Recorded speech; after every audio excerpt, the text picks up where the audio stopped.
hope I haven't kept you waiting. Yes, this is the Crime Club. I'm the librarian. Murder makes a mummy? Yes, we have that story for you. Come right over.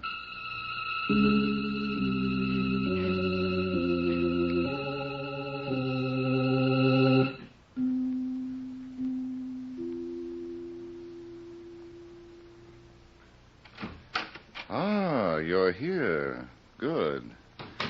Take the easy chair by the window. Comfortable? The manuscript is on this shelf. Here it is. Murder makes a mummy. The very absorbing story of a corpse that wouldn't be bound by the rules. Let's look at it under the reading lamp. There are some people in this world who just can't be satisfied. One of them was Barney Crawford, son of Chief of Police Crawford. For most young men, that would have been enough. But not Barney. Oh, no. Barney wanted to be an Egyptologist, too. It was early one afternoon, and Barney was feeling very much at home in the Egyptian room of the local museum. He was having a wonderful time explaining the wonders of a dead civilization to Janice Turner, his fiancée, who, at the moment, was sorry the civilization was not only dead, but buried as well. Great, mysterious Egypt. Cradle of civilization. What accomplishments. The pyramids, mummification, the Sphinx. Oh, it's such a beautiful day. I'll bet there are some people who are really enjoying it. Look, here in this case is the scarab. To you and me, an ordinary beetle. But to the ancient Egyptians, a god who is... It's pretty. Of course. It's solid gold with emerald eyes. Now, that would make a lovely pin on my new dress. Yeah. Let's go on, Janice. There's something in that case over there I want you to see. I'll probably never get over it. Yes, sir. One of the marvels of all time. The mummy. How do you do? Let's read what it says on the card. If you must. This mummy is unknown, but is believed to be the remains of Ra Marduk, the son of Shishak, pharaoh of the 22nd dynasty. My goodness. As expensive as that? 22nd dynasty. Janice, don't you realize that's almost 3,000 years ago? Barney, I'm sure the ancient Egyptians were a great people. Great. They were tremendous. But I never knew they wore rubber heels in those days. Why, they had inventions that... Huh? What did you say? I said, I never knew the Egyptians wore rubber heels. Well, of course they didn't. Whoever said they did? Don't argue with me. I'm just looking at the feet of this mummy, where some of the wrappings have come off. Holy mackerel. That is a rubber heel. Come on, Janice, we better send for my father. This might be a murder.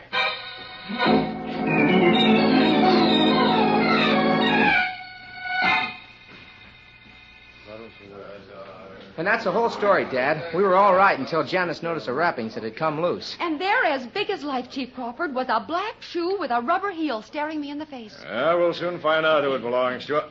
Now, here comes Sergeant Bailey. Chief, the coroner's all through with the stip. Good. Now we can go to work. He says the fellow was killed by a knife in the back. Uh-huh. Where's the knife? Well, there's no sign of it, sir. Not yet. Did you find any identification on the body? Not a thing, Chief. But the killer left all the labels in the dead man's clothes. Okay, run them down. Yes, sir. I can save you a lot of time, Dad. Well, sure you can, Barney. Now, why don't you and Janice go someplace pleasant, huh? That's a wonderful idea. We'll do something about it right now. No, wait, Janice. Dad, I think I can identify the dead man. What? Yes. He was Carter Baldwin, an excavation engineer. I've seen his picture in the papers in connection with Egyptian expeditions. What do you mean, Egyptian expedition? He used to dig into the tombs of the ancient pharaohs. What a way to make a living. Oh, Chief, What's the matter, Bailey? there's something I forgot to tell you. The coroner said this guy's body was embalmed. Embalmed? Oh, Dad, what? that means the murderer must have embalming facilities. Well, thanks for the tip, son. I could never figured that out for myself. Good heavens, I didn't think it was true, but... Now, what do you want? I'm John Lawrence, the curator of the Egyptian section. My assistant told me the police were here and that the body of a murdered man was... It was, Mr. Lawrence, in this mummy case. But that's impossible. There was a mummy in this case when I received it this morning. This morning, eh? About 6 hours ago. I can't understand it. Where did it come from? From Robert Prentice, the millionaire jeweler. He's one of our most generous benefactors. More than half the exhibits in this room were donated by him. I see. Dad, would you mind if I asked Mr. Lawrence a question? You? Now, see here, Barney. This is police work. Why don't you and Janice... Mr. Lawrence, did you examine this supposed mummy when it was delivered to you? Why, No, but I can explain... Yet you allowed it to be put here for the public to look at. I'm sorry. It was against the rules of the museum. But, gentlemen, I have so many duties, and this morning I was unusually busy. With what? We're setting up a new filing system in my office. Please understand, Chief. Mr. Robert Prentice has given us thousands of dollars worth of Egyptian relics. If it had been anyone else... That's no excuse, Lawrence. This is the first time, positively the first time, I've allowed anything like this to happen. Believe me. Yeah. Bailey. Yes, sir. You and the boys stay here till you hear from me. Get this building a thorough going over. Okay, Chief. Where are we going, Dad? Robert Prentice's house. What do you mean, we? Well, this is a subject I know something about, and I thought if you ran into something that was over your head, I might be able to... All right, let's go. Oh, Chief Crawford. Yes, Janice, I suppose you want to trail along, too. Well... Sure, why not? You found a corpse. Come on. We'll make this a family affair.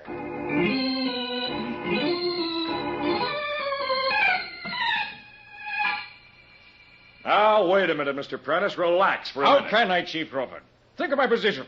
A reputable businessman, a figure in the community. All I want to know is whether... I donated that mummy to the museum, and now you say it's been replaced with the body of a murdered man. What will people think? I can't worry about that now. Where did you get that mummy? I bought it from Professor Morton, an Egyptologist. Where did he get it? He brought it back from Egypt several weeks ago. Professor Morton, huh? Barney, did you ever hear of him? Well, I don't recall offhand, Dad. Neither do I, Chief. I can assure all of you, Professor Morton is a scientist in good standing. I've had many dealings with him in the past.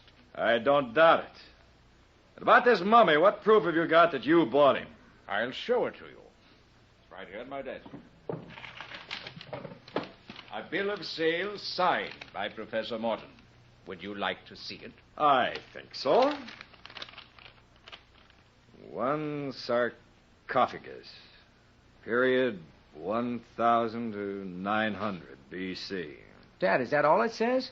That's all, Barney. Nothing about Ra Marduk, son of Shishak? Ra, who? Son of what? Oh, I guess in the excitement of the museum, Janice and I forgot to tell you. You see, there was a card. Naturally, Mr. Crawford. Since Professor Morton had no positive proof that the mummy was that of Ra Marduk, we couldn't put that statement on the bill of sale. Well, then actually you don't know what you bought, do you, Mr. Prentice? Frankly, I didn't take the wrappings off to look. And for all you know, it might have been the body of a murdered man. Now, see here, Chief Crawford. Aren't we carrying this a bit too far? How well did you know Carter Baldwin? I didn't know him at all. I'd heard of him, but I never met him. Why didn't you ask Professor Morton about him? He might be able to give you some vital information. Such as? I couldn't say. But Morton and Baldwin went out on several expeditions.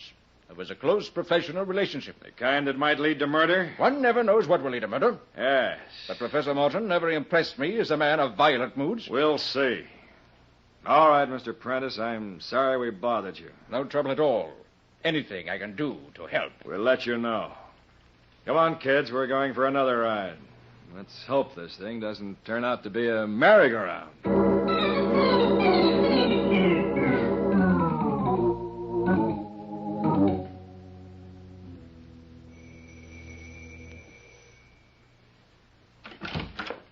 Professor Morton? Yes? I'm Chief of Police Crawford. Chief of... Oh. Have I done something wrong? That's what we're here to find out.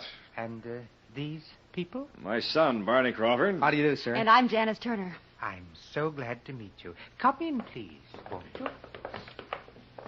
Now then. Oh, Barney, look at this place. It's like a museum. Thank you, Miss Turner. Everything you see here is an authentic relic of old Egypt. Oh, but forgive me. I have no right to call them relics. They are living things. This vase, for example, once adorned the palace of Cheops, Pharaoh of the 4th dynasty, one of the builders of the Great Pyramids. It's beautiful. And this solid bronze bench. Oh, when you two get through with your tour of inspection, I'd like to ask you a few questions, Professor, if you won't mind. Oh, yes. I'm very sorry. What can I do for you? Tell me about the mummy you sold to Robert Prentice, the jeweler. A fine specimen. And Mr. Prentice is a fine gentleman. Why didn't you want to certify the mummy belonged to Ra Marduk? Ra Marduk? Who was he? Well, he was a... Yeah, you tell him, Barney. Well, Ra Marduk was the son of Shishak, pharaoh of the 22nd dynasty. Oh, yes, I know Shishak intimately. But Ra Marduk... Now, see here, Morton. You told Prentice the mummy might be Ra Marduk's. Did I? Professor Morton, did you or did you not sell a sarcophagus to Robert Prentice a few weeks ago? Of course it was my latest acquisition. With the body of Carter Baldwin in it? Carter Baldwin? Oh, now don't tell me you don't remember him either. I wasn't going to, Chief. Carter and I were... Or what? well, we were associates. And you didn't like him, did you? He was the worldly type, not very likable. You don't kill people for that, Professor. Was he murdered? Yes, he was. Oh, Barney. Chief. What is it, Janice? Look what I found. The most wonderful collection of daggers. Daggers, did you say? Where? On this table. Look at them. As sharp as razors. Well, I'm really proud of this collection, Chief. It's the rarest in the world. Why, some of these daggers have been traced back... to save the time- lecture, Morton. I'm taking them all down to headquarters. Oh, but you can't. They're priceless, irreplaceable. We'll take good care of them. Oh, dear, this modern world. Why must you take them away? One of them might have bloodstains on it that don't go back 3,000 years. Let's go, kids. Oh, my. Stick close to the house, Professor. We might need you later. I won't go away, but I don't understand why... Chief Crawford, you don't think that sweet old man is a murderer, do you? Maybe. Oh, just because he had those daggers in his house. Good heavens. Dad, haven't we overlooked something? What now, Barney? The mummy.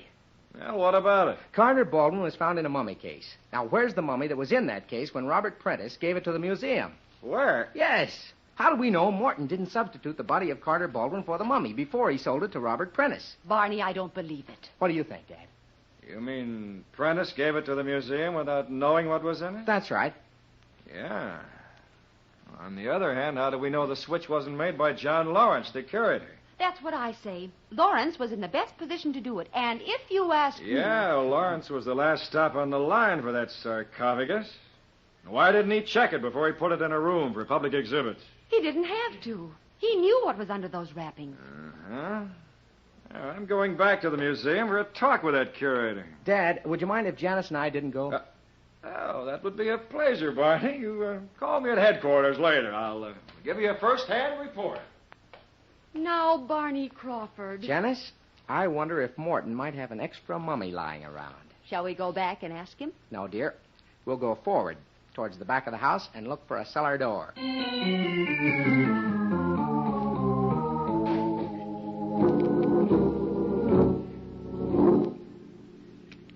Say when, Barney, if you need another hairpin. No, thanks. This'll do. I still think we're going about this the wrong way. Be patient, Janice. I'll have this door open in a minute. That's not what I'm talking about. Now, instead of looking for a mummy, we should be looking for a motive. I told you that comes later. But a motive, dear, usually points to a Oh, murderer. a dozen people can have motives. Here goes the lock. Now to open this door without making too much noise. So far, so good.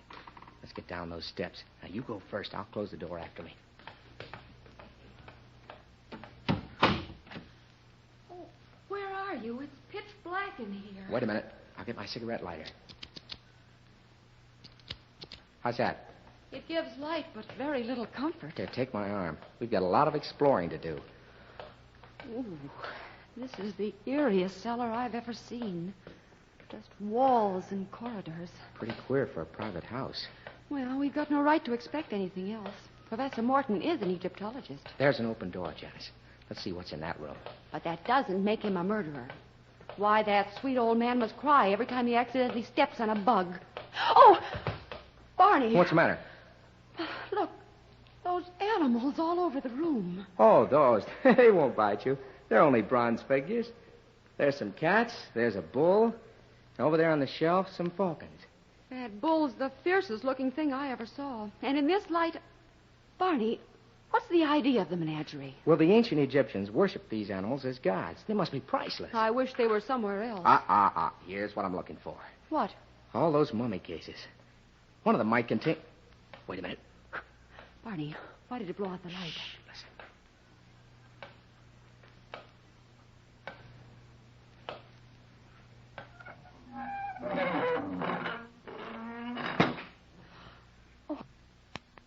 Oh, someone's closed the door. We're locked in. Must have been the professor. Hey, let us out! Bang on the door. I am. Let us Bang out!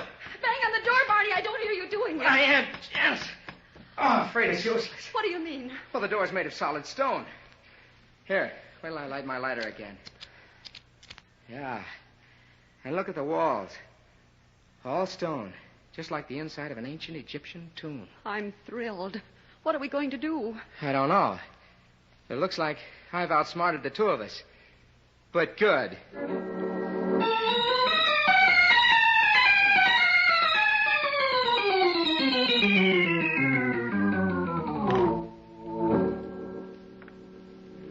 Barney, how much longer are you going to open and close mummy cases? This is the last one, Janice. Well, no mummy. Thank heavens.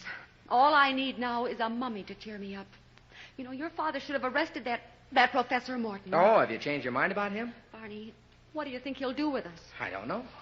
After we're dead, do you think he'll embalm us and sell us to the museum as mummies? What a thought. Did you say embalm? Yes, but I'd rather forget it. That's it, Janice. If Morton killed Carter Baldwin and wrapped up his body as a mummy, then he must have embalmed him. And if he did... Don't tell me you're going to start hunting for the embalming apparatus. Oh, Barney, not But Janice, now. I'm sure it'll be around I here. want to get out of here. Barney, if we don't find a way out, then I promise you I'll go out of my mind. Now, please, dear, take it How easy. can I with all these animals surrounding me? They're only bronze figures, darling. And that bull standing there in the middle of the floor and staring at me. Just staring at me. I'd like to poke my fingers into his eyes. Oh, look, honey, please, will you And listen? I will.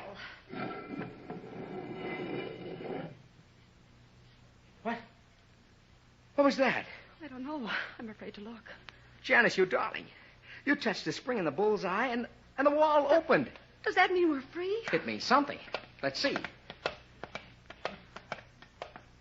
Oh, Barney, it's not an outside wall. No, it just leads to another room. And there's another bull standing on a platform. That, darling, happens to be a cow. Well, I don't care. And if my guess is right, it's Hathor, the ancient Egyptian cow goddess. This is no time to get technical. Well, I was only trying to explain, Janice. Explain us out of here.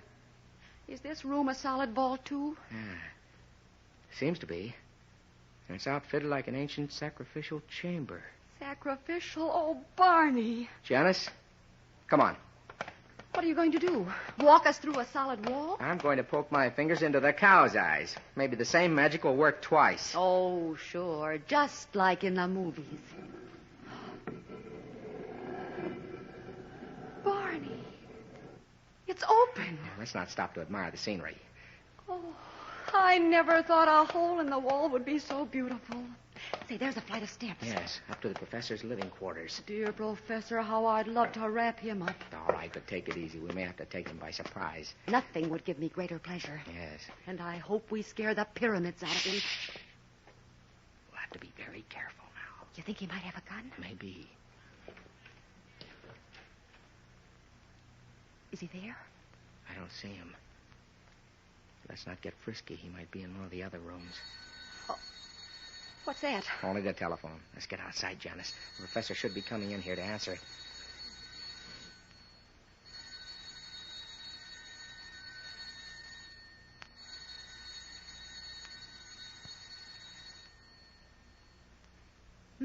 Nobody home. Unless he's got an extension upstairs. Come on, I'm going to pick up the receiver and listen. Nobody on the line. Professor's out. He's run away. Yes. Well, I better call Dad at headquarters and tell him about it.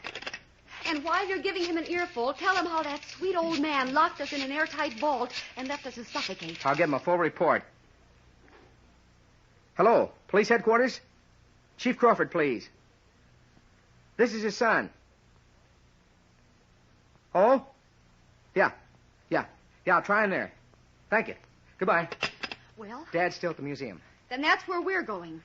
I want to tell him about Morton right away before that murderer has a chance to go too far.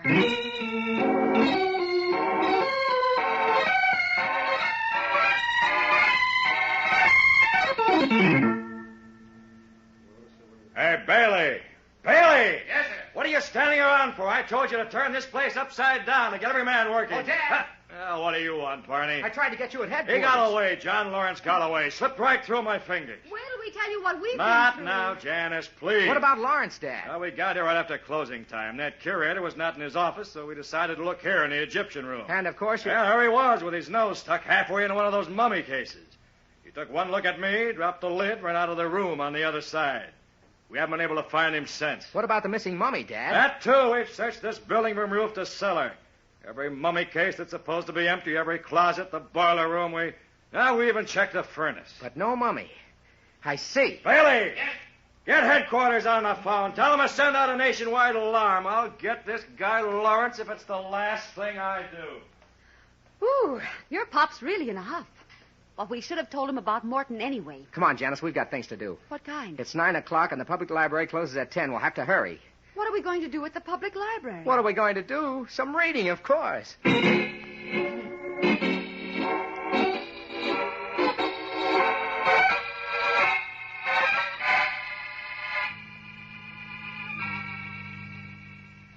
Barney, will you stop being mysterious?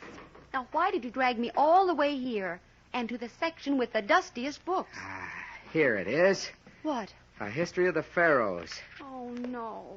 Now, what's that got to do with the murder of Carter Baldwin, a 20th century excavation engineer? Shishak. Will you stop the baby talk and answer my question? Shishak, pharaoh of the 22nd dynasty, the father of Ra Marduk. Remember? No, dear. I wasn't there when it happened. Here it is, page 90. And it would have been a wonderful thing for all of us if Morton hadn't been there either. Shishak.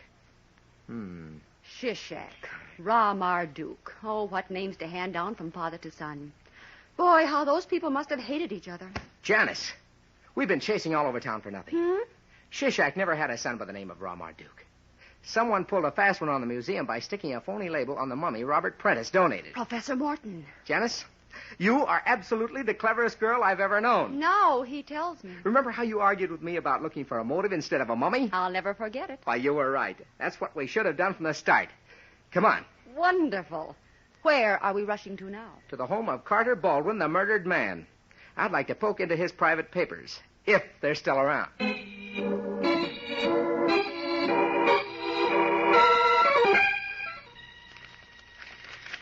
Well, Barney, what goes? Not a thing, Janice. I've gone through every paper on this desk.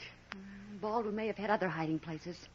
Why don't we turn on the room lights? Well, the cigarette lighter will have to do. We're less apt to be seen from the outside. Yes, darling. But suppose the well runs dry. Oh, then we'll...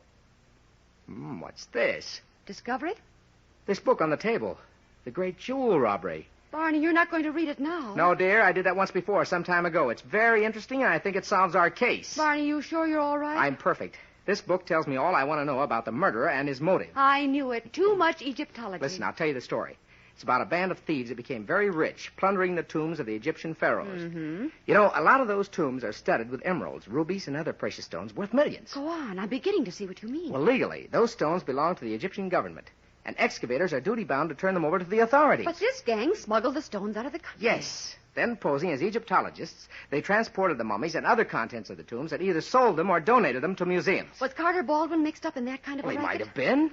He was an excavation engineer, and he and Professor Morton... Barney, What's the matter? kill that light. There's someone at the front door. Let's get behind the sofa.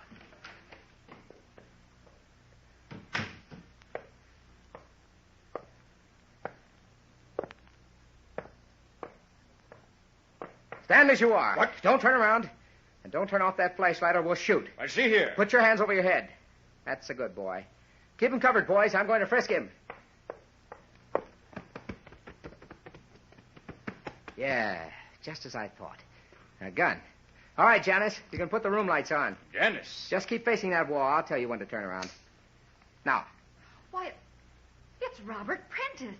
surprised, honey? Well, aren't you? Not anymore. Well, Prentice? I've nothing to say to you, Mr. Crawford. Oh, come on now. Let's not be coy. What did you expect to find in Carter Baldwin's wall safe? I said I have nothing whatever Evidence, wasn't it? Evidence that you and Baldwin were robbing the tombs of the Egyptian pharaohs. Don't be ridiculous. It's quite a racket, wasn't it? Baldwin explored and plundered, and you, Prentice, the fashionable jeweler, sold the precious stones to innocent purchasers. Why did you kill him? You accusing me of murder? Why not? It's the truth, isn't it? I should say it isn't, young man, and if you want more careful of what you say to Now, me, look I'll... here, Prentice. It's the end of the line. Would you like me to tell you what mistakes you made? Mistakes? Number one, showing my father that bill of sale for a sarcophagus. I bought it. A legal transaction. Number two, telling the museum the mummy might have been that of Ra Marduk, son of Shishak. Professor Morton gave me that information. Without putting it on the bill of sale? I didn't want his assumptions. I wanted facts. And he gave them to you. But he said nothing about Ra Marduk because he knew that Shishak had no son by that name. Then he lied to me. I bought that mummy in good faith. You're so eager to find a murderer that I There's suggested... still a third mistake. You told my father that you'd never met Carter Baldwin. Now, who told you about his wall safe? His ghost? That does it, doesn't it? I knew we'd get you eventually. It was just a matter of time.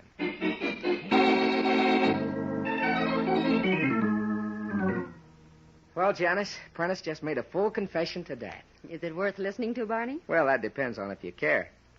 Baldwin was going to cut Prentice out of the racket, so Prentice killed him. And had him embalmed. Who did that, Barney? An undertaker's assistant. The fellow's answering a lot of Dad's questions right now.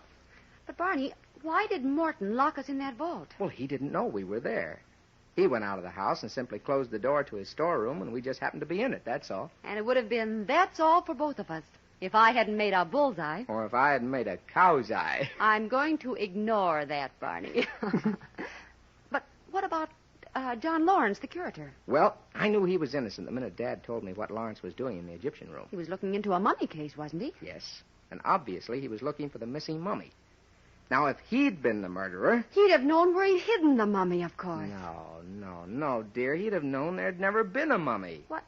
Now, look here, Barney Crawford. Prentice showed us a bill of sale for a sarcophagus, didn't he? I know all about that, but what I don't know... Well, a sarcophagus is a mummy case and nothing more. If there'd been a mummy in it, the bill of sale would have said so. Oh, so that's why you rushed to the library to find out about Ra Marduk. Rahu? Ra Marduk. I haven't got the slightest idea who you're talking about. Barney. Well, that's better. I know him. The other guy never existed. He was never even born.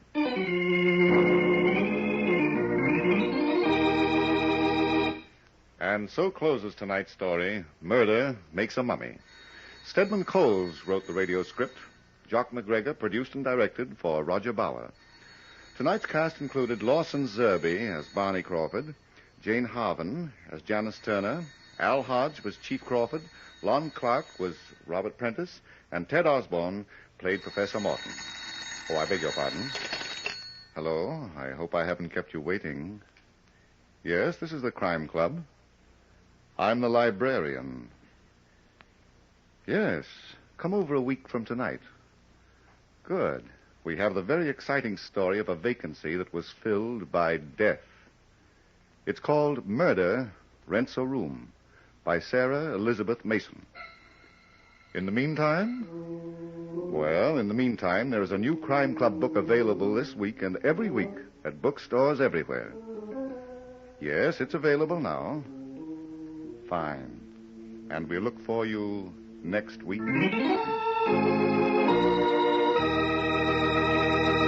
Before the war, the United States was a fourth-rate military power, with a standing army of only 178,000 men, and that's smaller than Poland's, Romania's, or Turkey's. But the United States emerged from World War II in a position of world leadership, with all the many attendant responsibilities. In order to maintain the peace and build for future security, the Congress has authorized the building of the largest peacetime army in our history, an all-volunteer army of over 1 million men. Today's regular army is one of the greatest scientific research organizations in the world. And because of its emphasis on scientific research and development, its men are highly skilled in radar, small arms, chemical warfare, photography, or any of the many other highly specialized services. Remember, the regular Army man of today is not in the Army because he couldn't get a job anywhere else. He is in because he has brains and ability and desires to profit by technical training that is second to none.